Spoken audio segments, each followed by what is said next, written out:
Hello and welcome to another Imperator Rome video going over the dev clash and a few various things that I've seen on the forums. Now, we'll start off with this. This is the aggressive expansion of Rome right after they had conquered Sequania, which was a decent chunk of land. But I think the thing I want to point out here is here, where it's saying that it's decaying by 0.2% of the aggressive expansion number as a base, basically. So as much aggressive expansion as you have, 0.2% of that will be decaying every month, I guess. Yeah, month. So the higher aggressive expansion you have, the more it will decay, and of course we knew that, but I didn't know the exact number, and well, there it is. Now, moving on.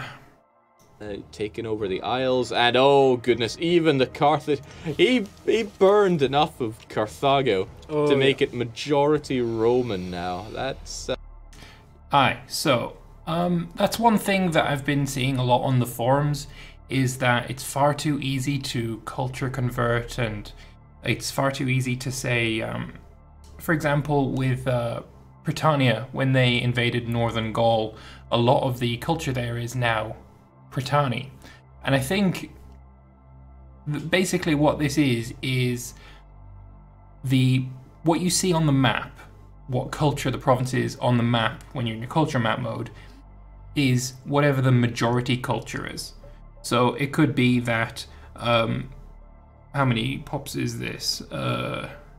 23, right? It could be that only, say, 12 of these pops are actually Roman, and therefore the province is actually Roman instead of Carthaginian or whatever. So I don't think a lot of the complaints really are warranted, especially when it comes to Northern Gaul, because that region is not very populated whatsoever. And also, when Rome conquered Carthage, a lot of those pops got turned into slaves and thrown over into Rome. So it's gonna be a case of wait and see for me, I think.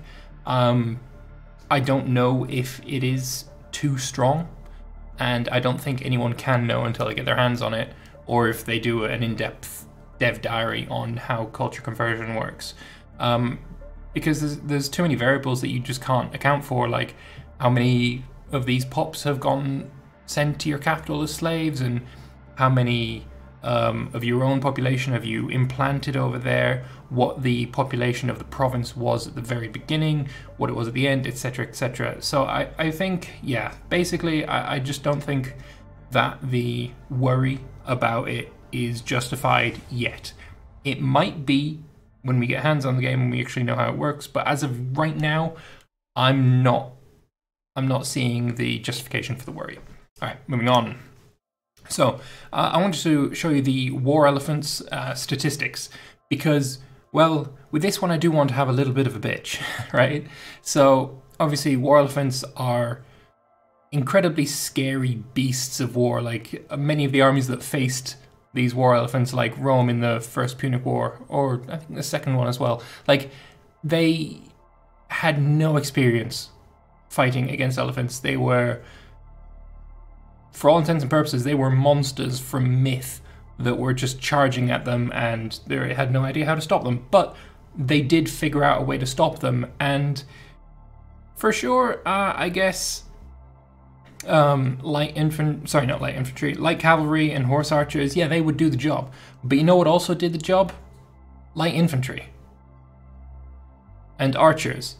And I'm sorry, but war elephants having a damage bonus versus archers and light infantry, I don't buy that at all. If I was going up against elephants, you know what I'd bring? A shit ton of archers, which have been confirmed to also include the likes of peltasts and slingers, and they were basically your best weapon against elephants. You throw, you know, half a dozen javelins into the side of an elephant, that beast's going down. So I don't agree that elephants should be so amazingly strong against archers and light infantry especially. I don't see it. Especially considering light infantry who can get out of the way faster because they are less compact than, for example, heavy infantry, take more damage from elephants than heavy infantry. I'm very glad that this game is incredibly moddable, because I think this is going to be something... A lot of these damage weights, I think, are going to need to be a little bit rebalanced to be more historically plausible, let's say. Yeah, but that's my bitch, and let's move on to the next thing. I can't remember what this one was. Ooh, and we have a message from Dino, Oh, who yes, is now the back slave in the revolt. game, saying that there's a slave rebellion in Alexandria. How dare they? Back So I've to got work. a few things about Holy the moly, slave where'd they all go? rebellions on this one. It's No, really, where'd they all interesting. go? There we go.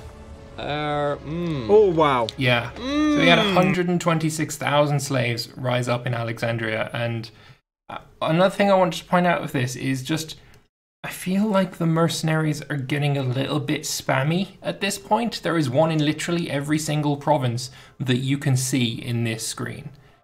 It's a little bit much.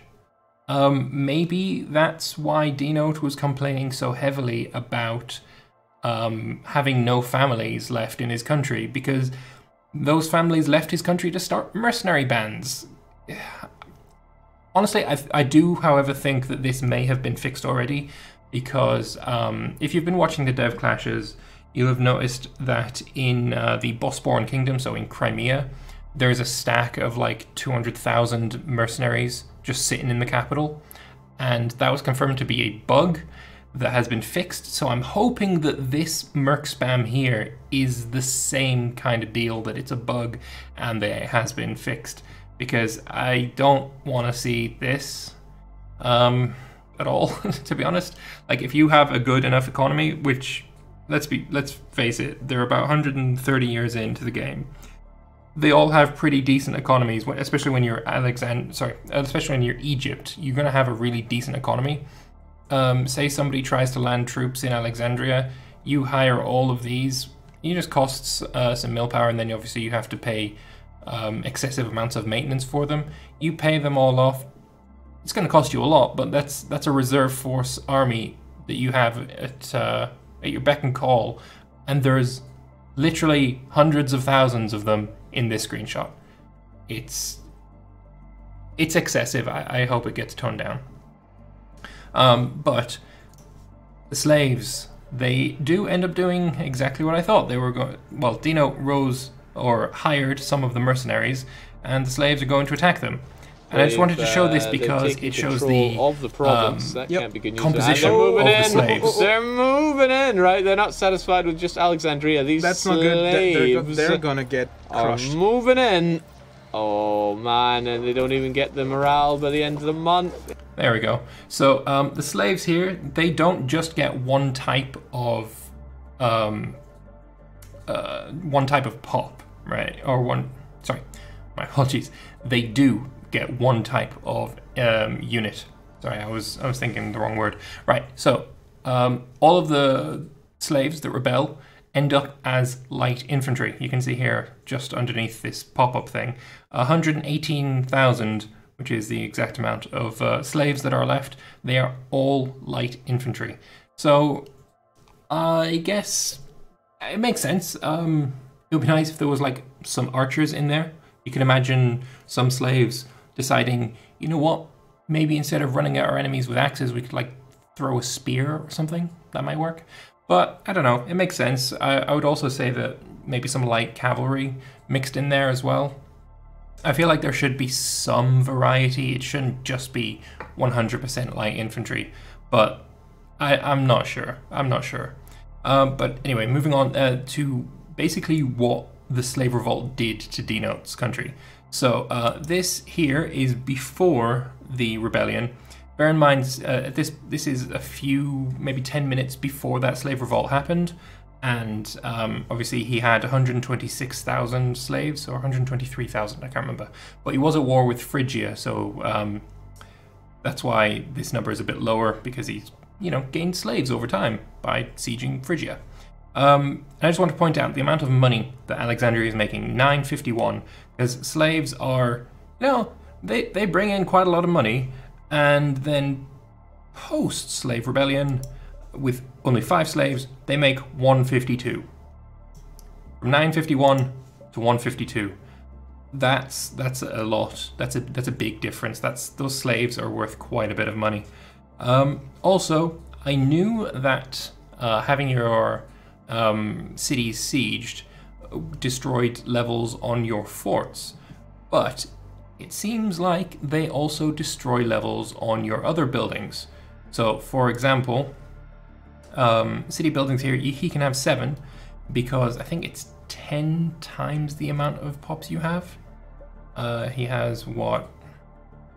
144, 151. Maybe it's 5 times or something. So yeah, he could have 7 buildings, and he obviously lost a bunch of pops, so he could only have 5 buildings, and it has deleted some of his building levels. So I can't remember which one's which, but I know one of them's a market and there's a barracks. I think this one's barracks. I don't remember which one. That looks like a market. I'm not sure what this one is, and that one's obviously the fort. So yeah, losing a lot of slaves means that you lose some buildings as well, not just your fort level. So yeah, that was very, very painful. So he did talk about this on the forums. So basically, the slave rebellion came with little warning, but he did have crashes and out of sync issues afterwards. So perhaps that was something to do with it. And that a lot happened in a very short space of time that I didn't fully see or have warning of. May have been a little disgruntled in the chat afterwards. It turns out, by accepting their terms, I got back a portion of the slaves, though none resettled in my capital, but basically went from 127 slaves to 40 because of that revolt. In hindsight, I probably should have been promoting some of them, rather than leaving them all as slaves. I just wasn't paying attention to how many slaves were in my capital after each war. And I think this is an important part, right here. Obviously, as players versus the AI, we're going to be warmongers. Like, pretty much everyone's just going to be a bit of a warmonger, conquering, because that's basically what we do in Paradox games for the most part. And yeah, if all of the captured slaves from our many conquests are going back to the capital, we're going to need to do something about them. We're going to need to spread them around a little bit. Or promote them, or something along those lines. So yeah, that's something that I wasn't really thinking of, but now I think with my first run, I'm definitely going to be thinking, okay, ops, they need to be a little bit balanced. Trinchagir also weighed in on this. He said, in short, slave uprisings happen in cities where you have more slaves than all other pop types put together. It requires the average happiness of these slaves to be low, if I remember rightly, under 40%, and for there to be no ongoing slave revolt. Slaves are the pop type with the highest base happiness and generally the type with the least things that impact their happiness. Unlike the others, they don't care at all about how civilized the city in which they live is, for instance. Low happiness is also what you need to watch out for other internal problems such as rebellions and civil wars. It's where unrests come from, obviously. Once it gets going, they'll free the slaves of every city they take, growing their own army's numbers. There's a long period after you've had an uprising before the next can occur. Exactly how long will depend on how you dealt with them. You can also at any time negotiate with the slaves to make them stop, but it may be costly, and that's what Dino did. Overall, slave uprisings are mostly not the end of the world, especially since they don't fight very well. Well, they're all light infantry. But in highly populated and slave-dense region like Egypt, they are the most dangerous. Basically, if you want to avoid them, you should try to spread out your slaves and perhaps culture convert at least some of them and import goods that make slaves happier to that province. Granaries also help. There we go, that was what the building was. So, yeah. More slaves than all of the pop types put together. If we go back to, not that one, but this screen. Yeah, 113 is certainly more than 38. I think we can all agree on that math. So yeah, basically just something to watch out for when you get your hands on the game. Be careful of your slaves, because you're going to have a lot of them, and they're going to revolt. Anyway, moving on to the Grand Showdown. We had Rome versus Macedon, Dacia, Saxonia, and Bosporan Kingdom. I really hope that Armenia also join in, because their manpower is quite high. I think Rome's was maximum like 731. Armenia was maximum somewhere in the 500,000s. So yeah, there's a there's a lot of stuff going on here. Just a bit. So, no, Britannia, what's it going to be? My apologies, this is the wrong clip. This one is actually something I want to have a bitch about. So, yeah, sorry for that upbeat thing going south real quick. But yeah, I mean, it's not so much a bitch, but it's, again, something that I'm not fully understanding just yet. And I need to, like, see modifiers and stuff to really understand it. B, the war score looking very not right good for you. That you didn't see. Minus 53 against Very the bad. Romans. The war goal is to control Haiduya.